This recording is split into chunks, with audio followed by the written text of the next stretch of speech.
I had a heart attack.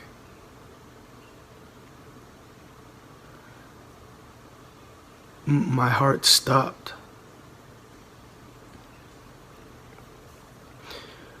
While I was, having fun one night with these substances.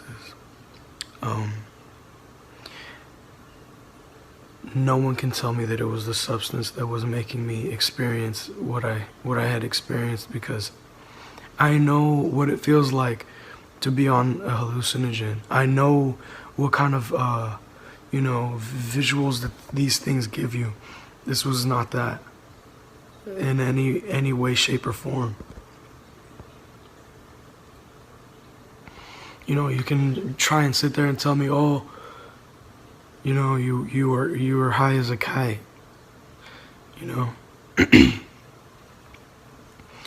but I know what being high feels like, and I know what being high does, to your perception. This was not that in any way, shape, or form. I felt my heart stop. I felt my lungs stop breathing.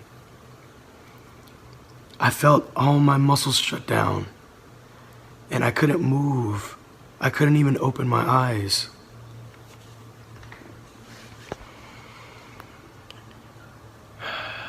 And then I felt myself being pulled out of my body, physically pulled out of my body, and everything was black. I was moving fast. I felt the sensation of moving so fast.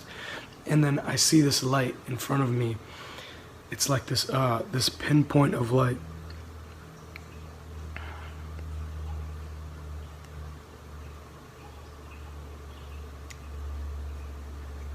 And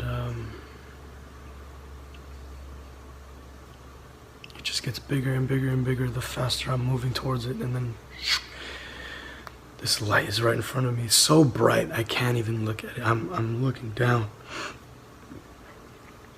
I instantly knew, because I asked in my head. I was like, is this him? Is this, could this be him? Where am I, first of all, because being an atheist, you're not gonna accept immediately that you're standing in front of an intelligent designer. The Alpha and Omega, the creator of you and I and everything that we stand on and breathe in. And there was no comprehending it until he answered that question for me. And I felt his presence. It was pure warmth. It was pure love. It was pure peace. It just permeated my entire being. I felt it. It's an undescribable feeling. It's undescribable. In my whole life, just every decision I made, every why God was being replayed in my head. Not in my head, it was being replayed in front of me.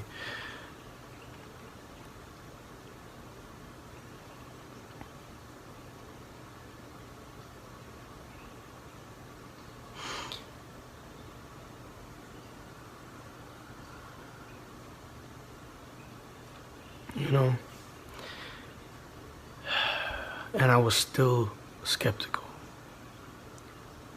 So I asked him a question it was silly to him, and it's silly to me now too.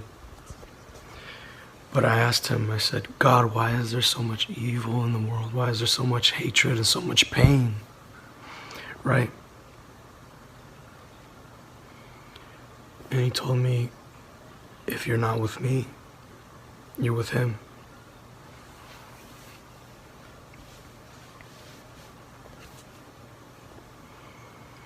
His presence left. All the light was replaced with a pitch black darkness. The warmth that I felt being in his presence was replaced with a frigid cold. If you think you know what hopelessness is, you don't know what hopelessness is until you watch your Creator walk away from you.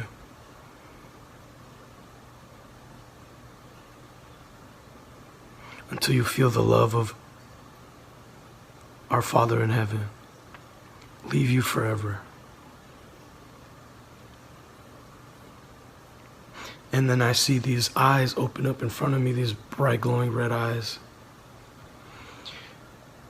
And just terrifying, this grin, this ear-to-ear grin, this huge grin. Inhuman teeth. These teeth are not like human teeth. They're like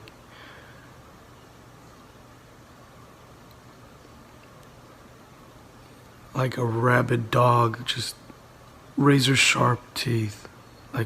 No, not a rabid dog, like a shark. And these beings are big. They're big. They're giants, like literal giants. Literal giants. And he told me, you're staying here with me forever. You're never getting out of this place. And then 2 more pairs on either side of him, of eyes open. And huge grins. And then 2 more on either side of the 3.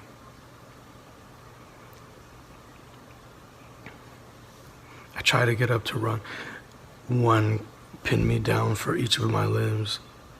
And the first one started cutting me up and opening me up. It just wiped across my chest and my whole chest opened up. They pulled all my insides out. They chopped my limbs off, chopped them into little pieces, ripping them to shreds. They ripped my eyes out. I screamed. They pulled my tongue all the way out and cut it out.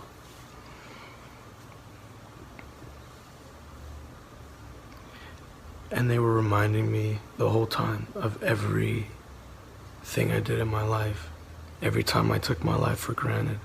Every time I cursed my mom, I cursed my dad. Every time I lied to my mom, to my dad. Every time I blasphemed God's name. Every time I blamed something for something that I did to myself, it was being repaid to me.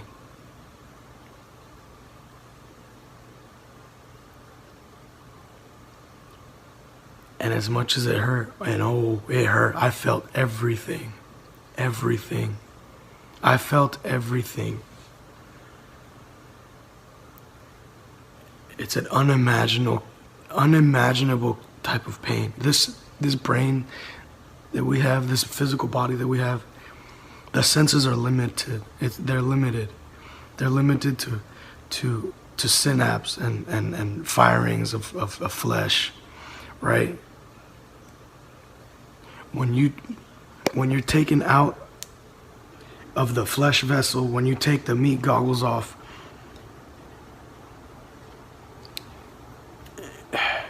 you're taken out of the flesh simulation. You get what I'm saying? And you're thrust into actual reality.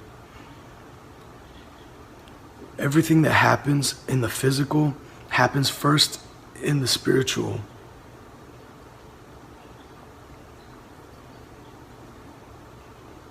So this is like it's like a resonance of what happens in the spiritual first. This is like it's a reflection. So when pain is being inflicted upon your very soul, your very being, it's true pain. It's the purest pain you can experience. And they were brutalizing me. They were brutalizing me for hours and hours, and I would come back together. I'd come back together, my body would come back, my arms would come back, my legs, all the cuts would close shut, and they would start all over again. Unending, no mercy, no hope. There's nothing left when you go down there. There's nothing left. It's the final destination. You know, you get two choices: eternal damnation or eternal life. The way I lived my life, I chose for myself eternal damnation. Everybody has a choice. Everybody has a choice.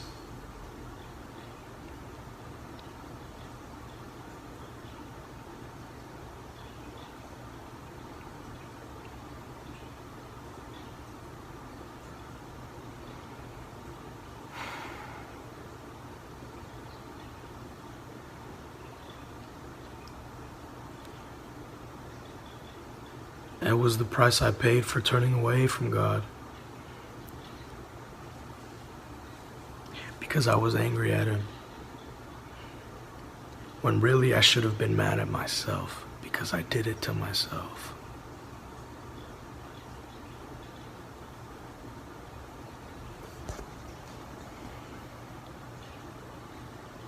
You know, we want to blame God for the bad things that happen to our life, and we never thank him for the good things that happen in our lives. We never thank him.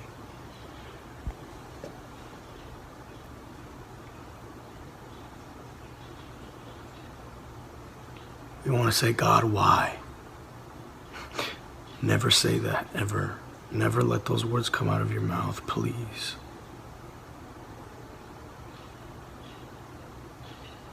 Because we do it to ourselves.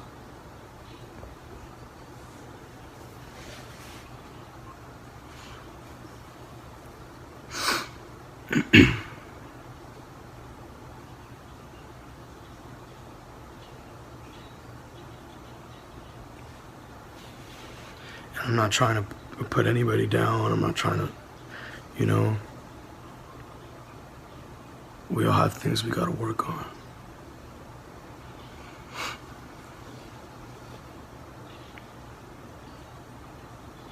Nobody on this planet was perfect except for Jesus Christ. And I didn't know him. I died without truly knowing him. I died assuming that I knew who he was. And I blasphemed his name because I didn't know who he was.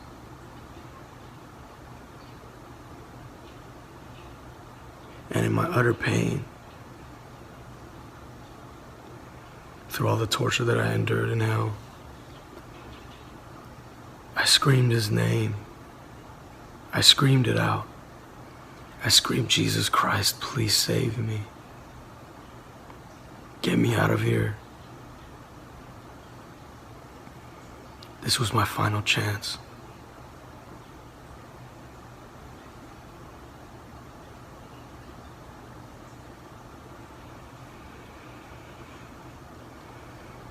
These things backed away from me, and I felt a warm hand on the back of my neck.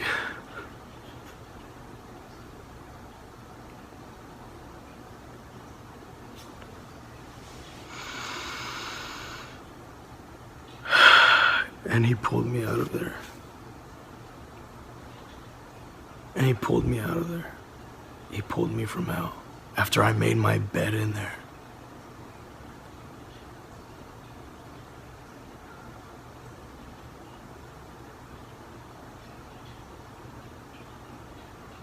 I made my bed in hell. And he had mercy on me.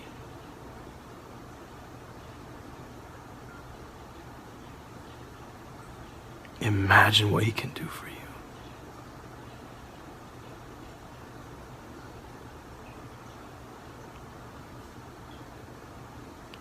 You know, and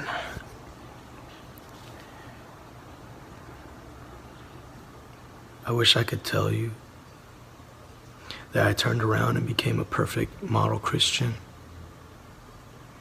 It took a long time for me to even realize what happened to me actually happened to me.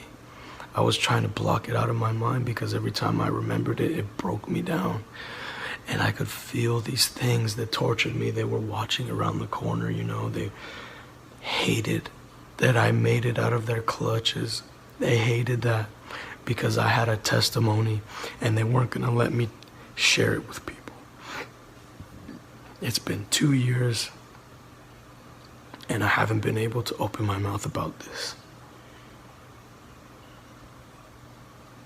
and share it publicly. Because I would break down, I would cry, I wanted to forget so badly. I wanted to tell myself, no, you know, like, that couldn't have happened.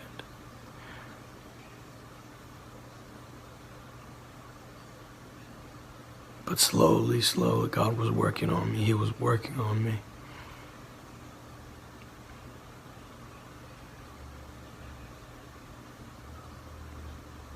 He never stopped.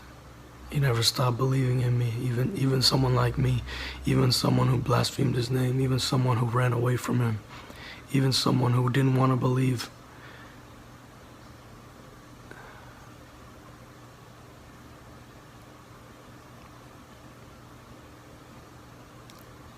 I'm indebted to him for the rest of my life, and I'm so happy he saved me.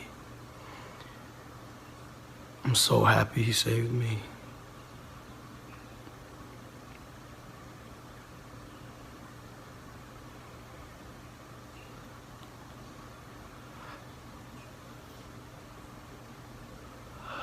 I just haven't been the same since. I haven't been the same. He showed me how to read his word, and it came out of nowhere, you know, like I've never, ever in my life, I had never, up to this point that I'm about to tell you, I had never looked up anything related to the Bible, but the book of Psalms showed up in my suggested videos, just out of nowhere. One night I couldn't sleep because I felt them. These things, I just felt pure fear, and I heard them again. They were mocking me. I was falling asleep and I could hear them. They wouldn't let me sleep. They were gonna take me again, but I played the book of Psalms and they went away.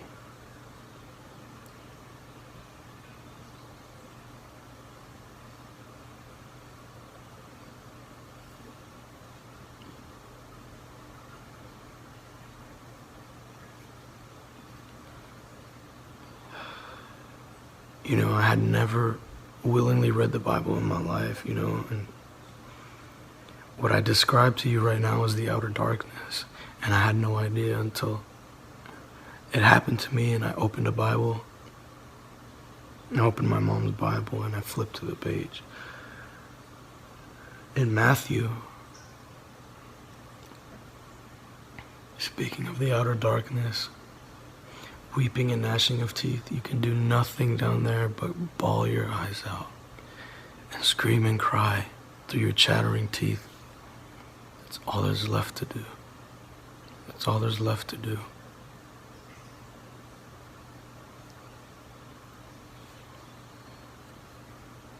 I'm lucky I got a second chance. I'm so lucky I got a second chance.